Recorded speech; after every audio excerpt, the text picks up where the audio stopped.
இது வானத்தின் வாசல். துக்கம் சந்தோஷமாய் மாறும், உங்கள் கவலைகள் கண்ணீர் எல்லாம் மறைந்து விடும். நன்றி டாடி, நன்றிப்பா. உங்கள் துக்கம். ஏசாயா தீர்க்கதரிசன புஸ்தகம் வேகமாக சில வசனங்களை வாசிக்கணும், படிக்கணும். பைபிள் வச்சிருக்கவங்க எல்லாம் கையில் பைபிள் எடுக்கணும்.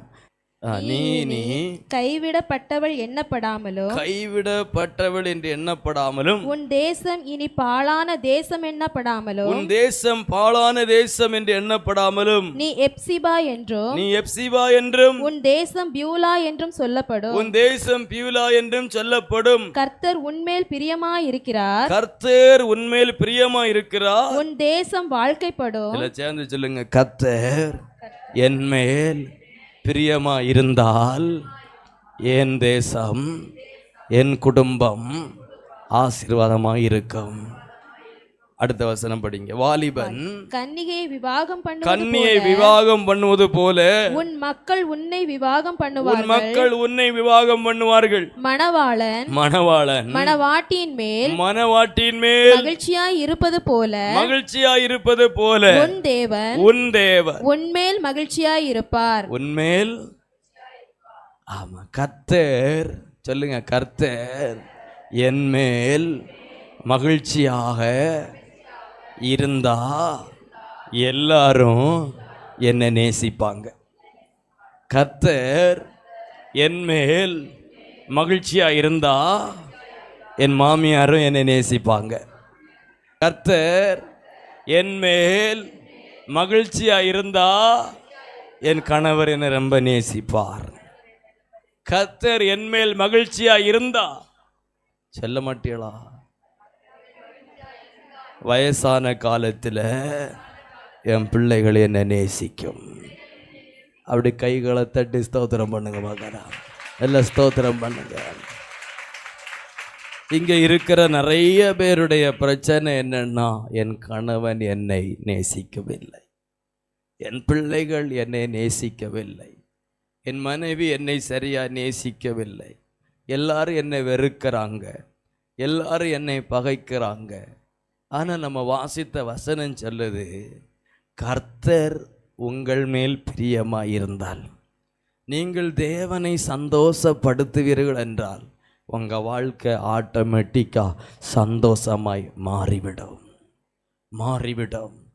எதிர்ப்புகள் போயிடும், விரோதங்கள் போயிடும், பகைகள் போயிடும். என்னுடைய வாழ்க்கை தேவனுக்கு பிரியமாய் மாறினால் என் சத்துருவும் என்னை நேசிப்பார். என்னுடைய வாழ்க்கை, என்னுடைய வழி தேவனுக்கு பிரியமாய் மாறினால் என் எதிரியும் என்னோடு ஐக்கியப்படுவான் என்று வேதம் சொல்லுகிறது. நமக்கு இருக்கிற பெரிய பிரச்சனை, பெரிய போராட்டங்களுக்கு தீர்வு எங்க இருக்குன்னா, கர்த்தர் நம்ம பார்த்து சந்தோஷப்பட்டார்னா வந்துடும். தேவன் என்னை பார்த்து மகிழ்ச்சி அடைஞ்சார்னா வந்துடும்.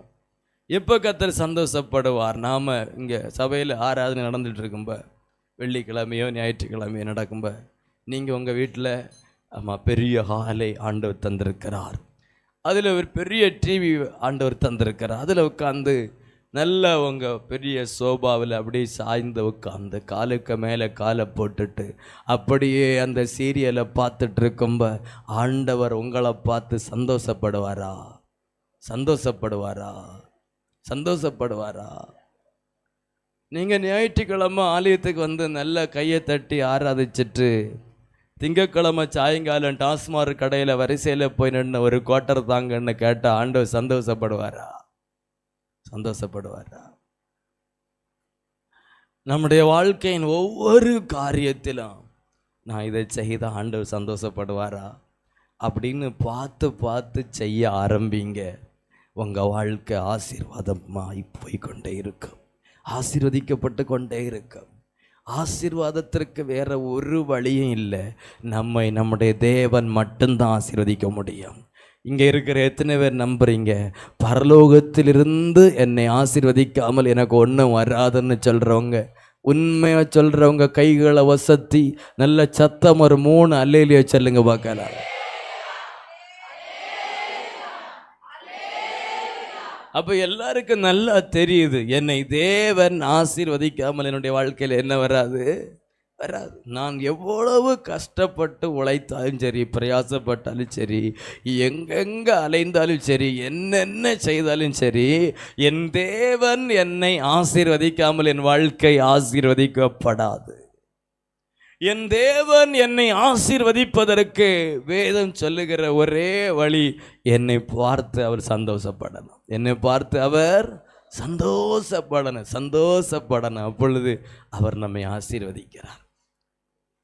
நாம் அவரை துக்கப்படுத்துவோம் என்றால், அவரை மனவேதனைப்படுத்துவோம் என்றால், நோவாவின் காலத்தில் வாழ்ந்த லட்சக்கணக்கான ஜனங்கள் தேவனை துக்கப்படுத்தினார்கள். கர்த்தர் ரொம்ப வருத்தப்பட்டார். என்ன சொன்னார்? மனுஷர்களை பூமியிலே உண்டாக்குனது தேவனுக்கு எப்படி இருந்தது? ரொம்பவே கோபத்தை உண்டாக்குது. இப்படி ஒரு மனுஷனை உருவாக்கிட்டனே, சில பெற்றோர்கள் இப்படி ஒரு பிள்ளைய பெத்துட்டனே அப்படின்லாம் சொல்லியிருப்பாங்க. என்னை பார்த்து நிறைய தடவை சொன்னாங்க, இப்படி ஒன்று பெத்துட்டனே. நிறைய மனைவிமார்கள் இப்படி ஒரு கணவனை கட்டிட்டனே. நிறைய கணவன்மார்கள் சொல்றது, இப்படி ஒன்றை கட்டிட்டனே. நாம தேவனுக்கு பிரியமாக நடந்தால் தேவன் நம்ம மேல ரொம்ப சந்தோஷமா இருப்பாருங்க. கர்த்தர் நம்ம மேலே சந்தோஷப்பட்டா போதும், எல்லாம் வந்துடும். நாம் அநேக நேரங்களில் மனிதர்கள் நம்ம பார்த்து சந்தோஷப்படணும், மனிதர்கள் பிரியப்படணும். ஏன் கடன் வாங்கி இவ்வளோ விலை கூடின சாரி வாங்கினீங்க, அவங்க என்ன மதிக்காண்டமா, அவங்க என்ன பெருசாக பார்க்காண்டமா, வாழ்க்கை அப்படியே டவுன்லேயே போவோம். மனிதர்கள் நம்மளை பார்த்து சந்தோஷப்பட்டு நம்ம பார்த்து அவங்க மகிழ்ச்சி அடைந்து எதுவுமே ஆக போகிறதில்லை. தேவன் நம்மளை பார்த்து சந்தோஷப்படுவார்னா, வாலிப மகளே, அன்பு சகோதரா, அன்பு சகோதரி, உங்களை பார்த்து கர்த்தர் சந்தோஷப்படுவார்னா உங்கள் வாழ்க்கை மேலே வர ஆரம்பிக்கும், உங்கள் தொழில் மேலே வர ஆரம்பிக்கும், உங்கள் பிஸ்னஸ் மேலே வர ஆரம்பிக்கும், உன் குடும்பம் உயர ஆரம்பிக்கும், உன் பிள்ளைகள் உயர ஆரம்பிப்பார்கள். தேவனை சந்தோஷப்படுத்த பாருங்கள். எல்லாவற்றிலும் தேவனை சந்தோஷப்படுத்த பாருங்கள். கர்த்தரை சந்தோஷப்படுத்த என்ன செய்யலாம் சொல்லுங்க? என்ன செய்யலாம்? ஆண்டவர் எப்படி சந்தோஷப்படுத்தலாம்? எதுல எல்லாம் சந்தோஷப்படுத்தலாம்? ஏன் இப்படி முறைச்சு பார்க்குதீங்க? எல்லா விஷயத்திலையும் தேவனை சந்தோஷப்படுத்தலாங்க. தேவனை துக்கப்படுத்தாதீங்க. எந்த இடத்திலும் ஆண்டவரை துக்கப்படுத்தாதீங்க. மீட்கப்படும் நாளுக்கென்று முத்திரையாக பெற்ற பரிசுத்த ஆவியை என்ன செய்யக்கூடாதான்? துக்கப்படுத்தாதீங்க. ஆவியானவர் இப்போ நமக்கு உள்ள வந்துட்டார், நமக்குள்ளே இருக்கிறார். நீங்க போனாலும் அவர் போக மாட்டார்.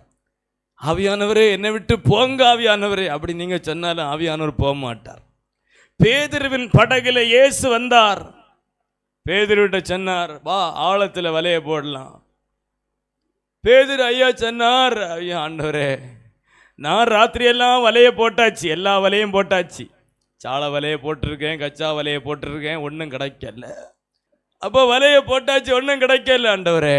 அப்போ சரி வா, என் கூட வா, நான் வரேன். இல்லை இப்போ போய் போடலாம் வா. ஆண்டவரே ராத்திரியெல்லாம் போட்டாச்சு ஆண்டவரே, ஆனாலும் நீங்க சொல்றதுக்காக வாரே அப்படின்னு சொல்லி போய் ஆழத்துல வலைய போட்டா. மீன் கிடைச்சதா? என்ன, வலை நிரம்பிடுச்சு. மீனை எடுத்து வலையிலேருந்து போட்டில் போட்டால் போட்டு நிரம்பிட்டு, இன்னும் வலையில் மீன் இருக்கு.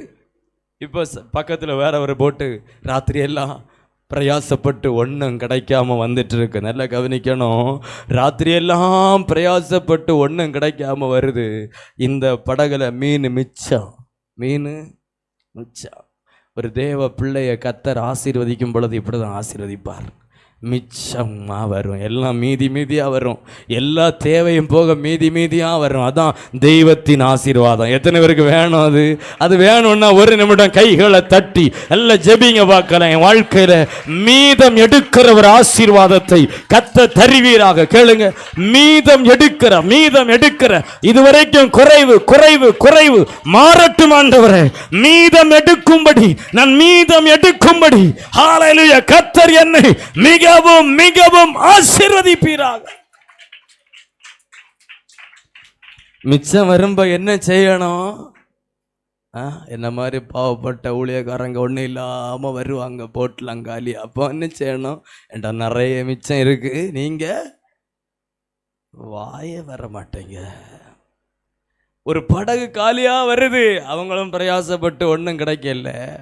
இவங்க மீன் என்ன, இந்த காலத்தில் அதெல்லாம் நடக்காது. என்ன, தூக்கி கடலில் போட்டால் கூட பக்கத்தில் வரவனுக்கு கொடுக்க மாட்டாங்க. ஆமாம், நம்ம அப்படி இருக்கக்கூடாது. என்ன, கொடுங்கள் அப்பொழுது உங்களுக்கு கொடுக்கப்படும். கொடுங்க, மற்றவர்களுக்கு கொடுங்கள். ரெண்டு இருந்தால் ஒன்றை என்ன செய்யணுமா? கொடுக்கணுமா. உங்களிடத்தில் கடன் கேட்குறவர்களுக்கு என்ன செய்யக்கூடாது? முகத்தை கோணாதபடி இறங்கி கடன் கொடுங்க. நான் சபையில் கடன் கேட்க அனுமதி கிடையாது. நான் திரும்ப சொல்கிறேன், கடன் என்ன செய்யும்? ஏற்கனவே முறிஞ்சுதான் கிடக்கு. கடன் அன்பை முறிக்க. இங்கேயாவது நம்ம அன்பாக இருப்போம், ஊரில் எல்லாம் முறிஞ்சு கிடக்கு, கிராமத்தில் எல்லாம் முறிஞ்சு கிடக்கு, குடும்பத்தில் சகோதரனை பார்த்து பேசுறது கிடையாது, முறிஞ்சு கிடக்கு அன்பு. என்ன காரணம் தெரியுமா? கடன் வாங்கினது தான் காரணம்.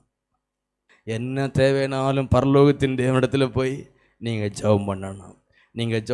உங்கள் இக்கட்டான சூழ்நிலையை பார்த்து நீங்கள் கேட்காமலே சிலர், நீ வச்சுக்க, இந்த சூழ்நிலையில் இதை பயன்படுத்திக்க, உனக்கு கிடைக்கும் பொழுது திரும்ப தந்தா போதும்னு சொல்லுவாங்க. அப்படி யாராவது தந்தா நீங்கள் என்ன செய்திடுங்க? வாங்கிடுங்க. கர்த்தர் நல்லவர்.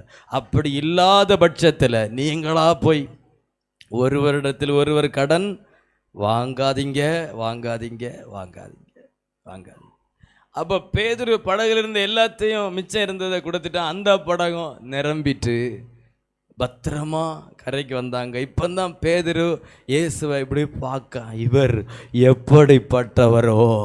இப்போ ஏசப்பாவை பார்த்து பேதுரு என்ன சொன்னார்?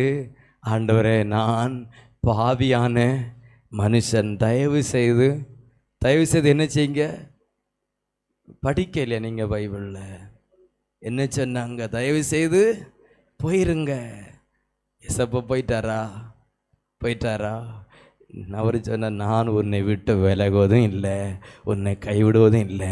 மீன் பிடிக்கிறவனை மனுஷனை பிடிக்கிறவனை மாற்றுவேன். உன் கூட தான் இருப்பேன். இந்த காலை வேளையில் நான் தீர்க்க தரிசனமாக சொல்லுகிறேன், இங்கே இருக்கிற நீங்கள் யாராகிலும் ஆண்டவரை பார்த்து, பரிசுத்த ஆவியானவரை பார்த்து, ஆவியானவரே நீர் என்னை விட்டு போய்விடும் அப்படி நீங்கள் ஜெபம் பண்ணாலும் போக மாட்டார்.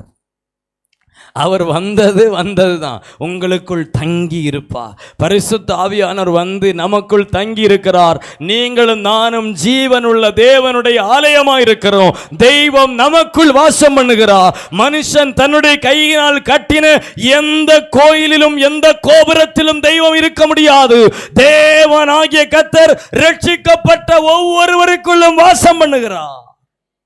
நமக்குள்ள அப்பா வந்துட்டார், உள்ளவே இருப்பார், போகவே மாட்டார். உள்ள இருக்கிற தேவனை துக்கப்படுத்தாதீங்க. யோபுவின் புஸ்தகம் 2வது அதிகாரம், யோபு 2வது அதிகாரம் 9-10 வாசிக்கலாம். அப்பொழுது அவன் மனைவி அவனை பார்த்து, அப்பொழுது யோபுவின் மனைவி யோபுவை பார்த்து, நீர் இன்னும் உம்முடைய உத்தமத்தில் உறுதியாய் நிற்கிறீரோ, தேவனை தூஷித்து ஜீவனை விடும் என்றார். பிசாசுக்கு ஒரு பெரிய எதிர்பார்ப்பு, வாஞ்ச என்னன்னா, ஒவ்வொரு நிமிஷமும் நம்மக்கிட்ட அவன் எதிர்பார்க்க என்ன தெரியுமா? நாம தெய்வத்தை துக்கப்படுத்தணும், தேவனை துக்கப்படுத்தணும், அவரை சந்தோஷப்படுத்திடக்கூடாது.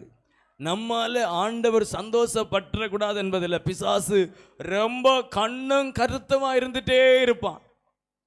அதனால யோபுட்ட மனைவி மூலமா ஏவி பிசாசு சொல்றது நீ பேசாம செத்துருன்னு சொல்லல. எப்படி சாவணும்? சாவறதுக்கு முன்னாடி தேவனை தூசிக்கணும். இதுவரைக்கும் தேவன் உம்மில் பிரியப்பட்டு ரொம்ப சந்தோஷப்பட்டு இருக்கிறார். யோபுவை போல உத்தமன் ஒருவனும் இல்லை, யோபுவை போல ஒரு நல்லவன் ஒருவனும் இல்லைன்னு ஆண்டவர் ஊரெல்லாம் சொல்லிட்டே நடக்கிறார். நீங்க ஆண்டவரை சந்தோஷப்படுத்துவீங்கன்னு வச்சுடுங்க, அவர் ஊரெல்லாம் உங்களை பற்றி பேசிட்டே நடப்பார். யோபுவை போல நல்லவன் ஒருவனும் இல்லை சாத்தாண்டையும் போய் சொல்லுவார். இப்போ அவனுக்கு ஆசை, இந்த யோபு ஆண்டவரை பிரியப்படுத்திட்டே இருக்கான், சந்தோஷப்படுத்திட்டே இருக்கான், இவனை எப்படியாவது தேவனை துக்கப்படுத்த வைக்கணும். எப்படியாவது இந்த சூழ்நிலையில ஒரு வார்த்தை ஆண்டவரை பார்த்து, என்ன ஆண்டவரை இப்படி செய்திட்டே அப்படின்னு ஒரு வார்த்தை இவன் சொல்லிட மாட்டானா அப்படின்னு பிசாசு பார்த்துட்டே இருக்குது. நம்ம நிறைய வார்த்தையை சொல்லுவோம், ஆண்டவரே நான் இவ்வளோ ஜெபம் பண்ணியும் உங்களுக்கு கண்ணு இல்லை ஆண்டவரே, இப்படியெல்லாம் நான் கூட்டத்து வந்தேன் இல்லை, என் குடும்பம் மட்டுமா இவ்வளோ கஷ்டப்படணும், இவ்வளோ காணிக்க தந்தனே, தசமபாகம் தந்தனே, அதை செய்தனே, இதை செய்தனே, இப்படியெல்லாம் நம்ம பேசுவோம் பார்த்தியலா. இதெல்லாம் ஆண்டவரை துக்கப்படுத்துமா, அவரை துக்கப்படுத்துமா. யோபு இதை செய்யறதுக்கு பிசாசு தூண்டுகிறான், அவரை தூசித்து ஜீவனை விட்டுறோம். யோபு என்ன சொன்னாரு படிங்க. அதற்கு அவன் நீ பைத்தியக்காரி பேசுகிறது போல பேசுகிறாய், நீ பைத்தியக்காரி பேசுகிறது போல பேசுகிறாய். தேவன் கையிலே நன்மையை பெற்ற நாம், தேவனுடைய கையில நன்மையை பெற்ற நாம் தீமையையும் பெற வேண்டாமோ என்றான். பெற வேண்டாமா? அவர் எனக்கு நன்மை செய்தப்போ எவ்வளவு சந்தோஷமா இருந்தேன், இப்பவும் சந்தோஷமாவே இருப்பேன், இப்பவும் சந்தோஷமா தான் இருப்பேன். கர்த்தர் கொடுத்தார், கர்த்தர் எடுத்தார், கர்த்தருக்கு சோத்திரம். வேதம் சொல்லுது, யோபு தன் நாவினால் ஒரு பாவமும் செய்யல, தன் நாவை காத்து கொண்டான். நம்முடைய வாழ்க்கையில பல முறை பிசாசு தூண்டுவான், ரொம்ப ஆத்திரத்தில் பேசும்படி, கர்த்தரை குறை சொல்லும்படி, ஊழியக்காரனை குறை சொல்லும்படி, ஊழியத்தை குறை சொல்லும்படி, யாரையாவது குற்றப்படுத்தி பேசும்படி பிசாசு நம்மளை ரொம்ப எமோஷனல் பண்ணுவான். உங்க வாயை கொஞ்சம் கண்ட்ரோல் பண்ணிக்கிடுங்க.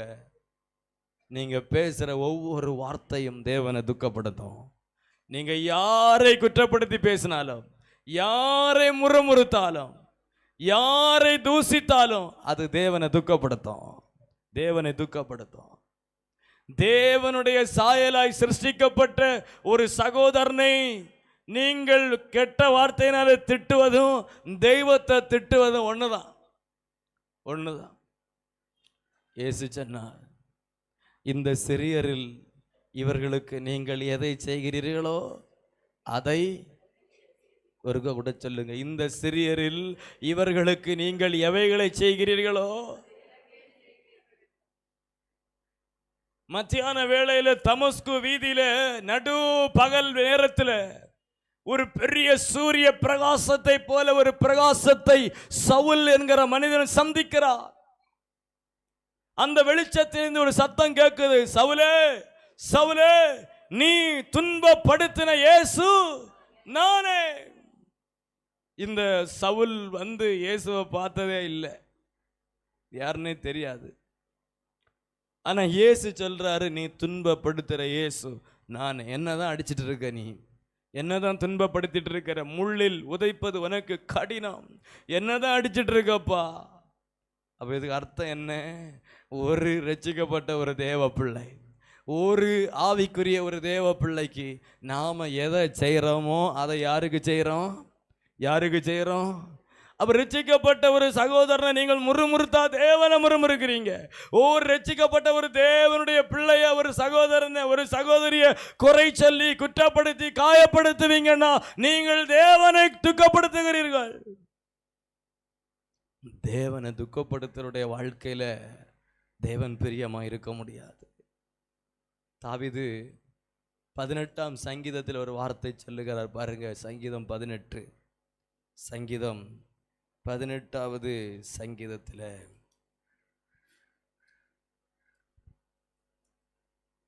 19வது வசனம் படிங்க. அவர் விசாலமான இடத்திலே என்னை கொண்டு வந்து என்மேல் பிரியமாயிருந்தபடியால் என்னை தப்புவித்தார். என்மேல் பிரியமாயிருந்தபடியால் சொல்லுங்க, எல்லாம் சொல்லுங்க. என்மேல் பிரியமாயிருந்தபடியால் என்னை தப்புவித்தா. கர்த்தர் என் மேல பிரியமா இருந்தா எல்லா நோய்க்கும் என்னை தப்புவிப்பார்.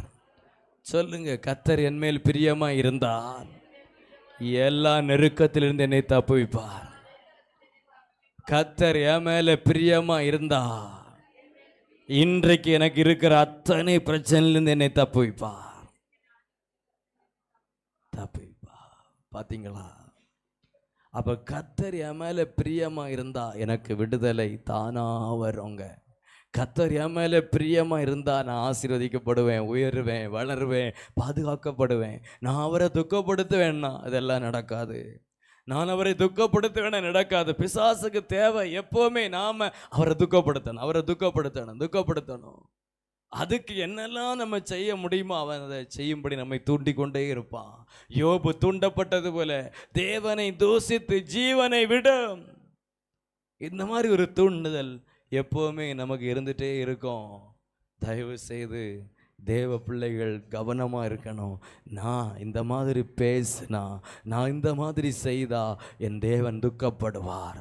என் தேவனை துக்கப்படுத்தும்படியா நான் எதுவும் செய்ய மாட்டேன் அப்படின்னு ஒரு தீர்மானத்தை இந்த பகல் காலம் நீங்கள் எடுப்பீங்கன்னா உங்கள் வாழ்க்கை மாறப்போகுது. எத்தனை பேர் அந்த தீர்மானத்தை எடுக்க விரும்புகிறீங்க?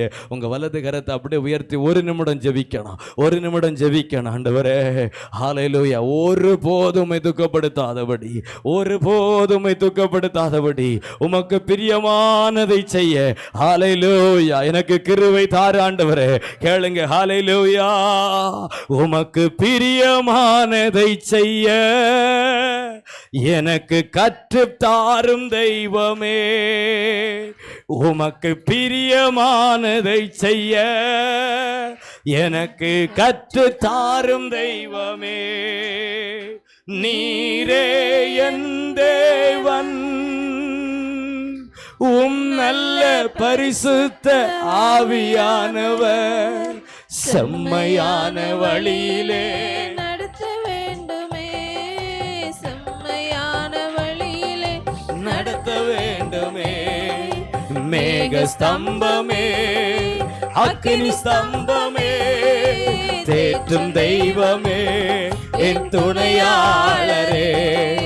மேக ஸ்தம்பமே, அக்கினி ஸ்தம்பமே, தேற்றும் தெய்வமே, என் துணையாளரே.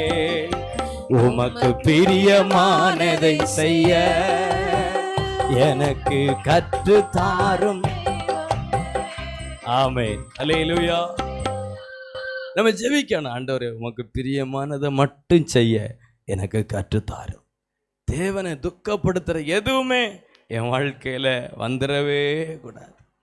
ஆதியாகமத்தின் புஸ்தகம் 39வது அதிகாரத்துல நீங்க வாசிப்பீங்கன்னா 7வது வசனத்திலிருந்து அந்த அதிகாரம் ஒரு 13ஆம் வசனம் வரைக்கும் யோசேப்பினுடைய வாழ்க்கையில நடக்கிற நமக்கு தெரிந்த ஒரு சம்பவம்.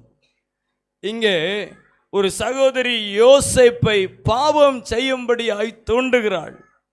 யோசேப்பு மிகவும் ஆசீர்வதிக்கப்பட்ட நிலைமையில வேலைக்காரனா போயிருந்தா கூட இப்போ ஒரு எஜமான போல அந்த வீட்டில் உட்கார்ந்திருக்கிறான். அந்த வீட்டின் எஜமானன் எல்லாவற்றையும் யோசேப்பின் கையிலே கொடுத்து விட்டான், அவனுடைய மனைவியை தவிர. ஆனால் அவனுடைய மனைவிக்கோ யோசேப்பின் மேல லவ் வருது. இன்னைக்கு 5ஆம் கிளாஸ் படிக்கும்போது பிள்ளைகளுக்கு லவ் வருது. நல்லா கவனமாக கேட்கணும். முக்கியமான ஒரு விஷயத்தை நான் சொல்லணும் சபைக்கு. 5ஆம் கிளாஸ் படிக்கும் பொழுதே வருது. நல்ல கவனி. ஆண்டவரை துக்கப்படுத்தாத. வேதம் சொல்லுது, இளம் வயதும் வாலிபமும் எப்படிப்பட்டது? மாயை. கொஞ்ச நாள்ல அது போயிடும். ஏதோ ஒன்ன பார்த்து அதை இச்சிக்கும்படி பிசாசு உங்களை தூண்டும் பொழுது, யாரோ ஒரு நபரை பார்த்து ஆமா இவன் தான் உனக்கு மாப்பிள்ளைய வரப்போறான் பிசாசு சொல்லும் பொழுது ரொம்ப கவனமா இருக்கணும். நீ இந்த வாலிபத்தில் தேவனை பிரியப்படுத்தாமல் உன் வாழ்க்கை ஆசீர்வாதமா இருக்காது.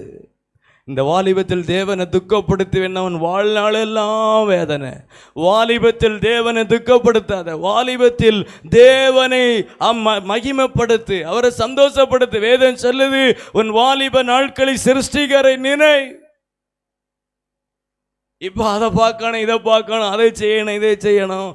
அவருக்கு மெசேஜ் அனுப்பிடுவோமா, இவருக்கு அதை அனுப்பிடுவோமா? கல்யாணம் ஆகி உனக்கு ஒரு மாப்பிள்ளையும் உண்டு, அதுக்கு பிறகு எதுக்கு? அதுக்கு பிறகு இன்னொருவன் எதுக்கு? ஒரு மனைவி உண்டு, அதுக்கு பிறகு இன்னொரு ஆளு கூட எதுக்கு சாட்டிங்? இன்னொரு ஆளு எதுக்கு? யாரு தூண்டன அந்த மாதிரி? தேவனை துக்கப்படுத்தும்படி ஜெபிக்கிற அபிஷேகம் பெற்ற சகோதரா சகோதரி, உன்னை பிசாசு தூண்டாம். கவனமா இருக்கணும். நான் நடக்காததே இல்லாததே சொல்லலை. இந்த காலத்தில் இதெல்லாம் தேவை, இந்த நாட்கள் இதெல்லாம் தேவை.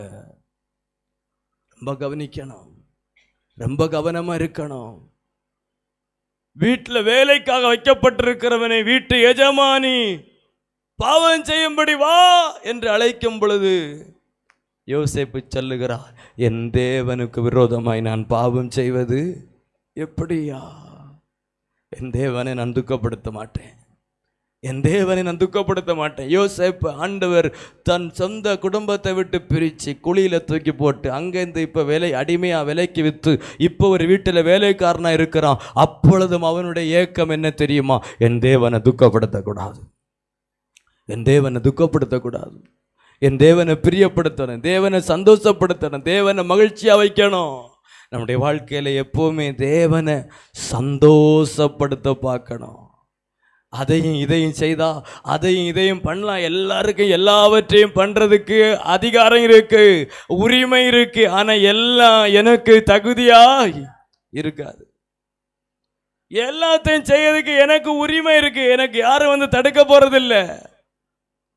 இன்னைக்கு சாமர்த்தியமாய் தவறுகளை பெற்றோருக்கு தெரியாம அம்மா அப்பா என் பிள்ளை ஸ்கூலுக்கு போயிருக்கு, காலேஜுக்கு போயிருக்கு நம்புவாங்க. நீங்க அவங்களுக்கு மறைத்து ஒழித்து எதை வேணும் செய்யக்கூடிய நல்ல திறமை இன்னைக்கு உங்களுக்கு இருக்கு. ஆனால் எல்லாவற்றையும் ஒருவர் பார்த்துட்டே இருக்கிறார். அவர் துக்கப்படுகிறார்ல, அவர் துக்கப்படுகிறார், அவருடைய இருதயம் துக்கப்படுது. தேவன் உன்மேல் துக்கமாக இருப்பார்னா உன் வாழ்க்கை எப்படிங்க ஆசீர்வதிக்கப்படும்? ஸ்கூலில் காலேஜில் படிக்கிற என் அன்பு தம்பி தங்கச்சி, கர்த்தர் உன் மேல துக்கமாக இருப்பார்னா எப்படி நீ பாஸ் ஆக முடியும்? பரீட்சையில் எப்படி மார்க் வாங்க முடியும்? படிச்சு முடிச்சு எப்படி உனக்கு வேலை கிடைக்கும்? கர்த்தர் உன் மேல துக்கமா இருந்தா எப்படி உனக்கு ஒரு நல்ல வாழ்க்கை உண்டாகும்? வாய்ப்பே கிடையாது. ஒரு தகப்பனை போல, ஒரு சகோதரனை போல சொல்லுகிறேன். இந்த வார்த்தையை சொல்லும் பொழுது ஒரு நடுக்கத்தோடு சொல்லுகிறேன். நீ உன் வாலிப நாட்களில் தேவனை துக்கப்படுத்துவாய் என்றால் உன் எதிர்காலம் இருளாவே இருக்கும். தேவனை சந்தோஷப்படுத்து. எதுல சந்தோஷப்படுத்தலாம்? ஆண்டவரை எதுல சந்தோஷப்படுத்தலாம்? அது ஒன்றே உனக்கு பிரியமா இருக்கட்டும், அது ஒன்றே ஏக்கமா இருக்கட்டும், அது ஒன்றை வாஞ்சையா இருக்கட்டும். உனக்கு ஒன்றுமே இல்லைன்னாலும், உன் தாய் தகப்பனால் உன்னை படிக்க வைக்க முடியலைன்னாலும், உன் குடும்பம் ஒரு வறுமையில் இருந்தாலும், உன் தகப்பனால் உனக்கு நல்ல இடத்துல ஒரு திருமணம் பண்ணி வைக்க முடியாட்டாலும், நீ பிரியப்படுத்தின அந்த தெய்வம் உன்னை உயர்ந்த இடத்துல கொண்டு வைப்பார், உன்னை உச்சத்தில் கொண்டு வைப்பார். யாருக்கும் கிடைக்காத வேலை உனக்கு கிடைக்கும், யாருக்கும் கிடைக்காத பதவி உனக்கு கிடைக்கும், யாருக்கும் கிடைக்காத ஒரு வாழ்க்கை உனக்கு கிடைக்கும். உன் தாய் தகப்பன் தலை குத்தர நின்று கெட்டி கொடுத்தாலும் வராத ஒரு குடும்ப வாழ்க்கைய என் அப்பா உனக்கு தருவார். அவரை சந்தோஷப்படுத்து, அவரை சந்தோஷப்படுத்து. யோசேப்பு ஆண்டவரை பிரியப்படுத்தினாங்க, தேவனை பிரியப்படுத்தினான்.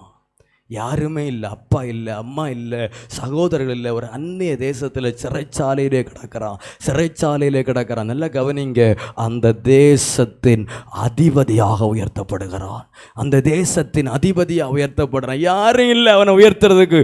அவனுக்காக போக வக்கீலும் இல்லை, டாக்டரும் இல்லை, கலெக்டரும் இல்லை, அவனுக்கு ரெக்கமெண்டேஷன் பண்ண முதலமைச்சரும் இல்லை, எம்பியும் இல்லை, எம்எல்ஏ இல்லை, ஒன்றும் தெரியாதவனை ஜெயிலில் கிடக்கிறான். திடீர்னு ஒரு நாள் காலையில் ராஜா கூப்பிட்டு சிங்காசனத்தில் உட்கார வச்சு தன் மோதிரத்தை கலத்தி அவனுக்கு போட்டு கொடுத்து, இந்த தேசத்தில் உள்ள அத்தனை பேரும் இனி எழும்பணும்னா, நிக்கணும்னா, நடக்கணும்னா யோசேப்புட்ட கேட்டுதான் செய்யணும்னு. அவ்வளோ பெரிய உயர்வு யோசேப்புக்கு வருமானா? என் தம்பி, என் சகோதரா, என் சகோதரி, நீ தேவனை பிரியப்படுத்து, உன்னை தேவன் உயர்த்துவார்.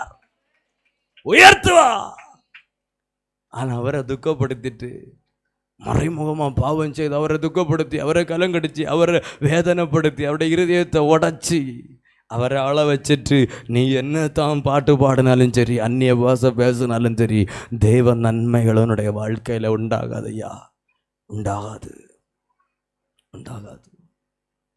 தேவனை சந்தோஷப்படுத்துங்க, தேவனை சந்தோஷப்படுத்துங்க. பிலாத்து மனிதர்களை சந்தோஷப்படுத்த விரும்பினான் என்று வேதம் சொல்லுகிறது. மனிதர்கள் சொன்னார்கள், பரபாசை விடுதலையாக்கும், இயேசுவை சிலுவையிலே அறையும். ஏராளமான கூட்டம் கூடி நிற்குது. இப்ப இந்த ஜனங்களை சந்தோஷப்படுத்தினால் என் பதவி இன்னும் நீடிக்கும், எனக்கு பெயர் கூடும், புகழ் கூடும். மனைவி வந்து சொல்லுகிறாள் கணவனை பார்த்து, இந்த நீதிமானை ஒன்றும் செய்துவிட வேண்டாம், ராத்திரி எல்லாம் சொப்பனத்தில் நான் போராடினேன். பிலாத்துவுக்கு ஆசை உண்டு இயேசுவை விடுதலையாக்கணும்னு. பிலாத்துவுக்கு ஆசை இயேசுவை விடுதலையாக்க முயற்சி எடுக்கிறார். அதான் தேவனுடைய காரியம் என்பதை அறிகிறார். இவரிடத்தில் ஒரு குற்றமும் நாம் பார்க்கல, ஒரு குற்றமும் பார்க்கல. பிலாத்து சொல்லுகிறார். ஆனா மனிதர்களை பிரியப்படுத்த வேண்டும் என்கிற ஒரே ஒரு காரணத்துக்காய் குற்றமில்லாத இரத்தத்தை அடிக்க சிலுவையிலே அறைய ஒப்பு கொடுத்தான். எப்போ மனுஷனை பிரியப்படுத்தணும்னு நம்ம ஒரு ஸ்டெப்பு எடுத்து வைக்கமோ, அங்கெல்லாம் நம்ம தெய்வத்தை சிலுவையிலே அறைந்து கொண்டிருப்போம். நல்லா கவனிக்கணும். ஒரு ஆழமான சத்தியத்தை தெளிவாக சொல்லுகிறேன். எங்கெல்லாம் மனுஷனை பிரியப்படுத்தணும்னு நீங்கள் விரும்புகிறீங்களோ, அங்கெல்லாம் உங்களுக்கு தெரியாமல் இயேசுவை சிலுவையிலே அறைகிறீர்கள். நாம் பிரியப்படுத்த வேண்டியது மனுஷன் அல்ல, நாம் பிரியப்படுத்த வேண்டியது தெய்வம். சந்தோஷமாய் மாறும், உங்கள் கவலைகள் கண்ணீர் எல்லாம் மறைந்து விடும். நன்றி டாடி, நன்றிப்பா. உங்கள் துக்கம், ஆமா, உங்கள் கவலைகள் கண்ணீர் எல்லாம் மறைந்து விடும். உங்கள் துக்கம் சந்தோஷமாய் மாறும், உங்கள் கவலைகள் கண்ணீர் எல்லாம்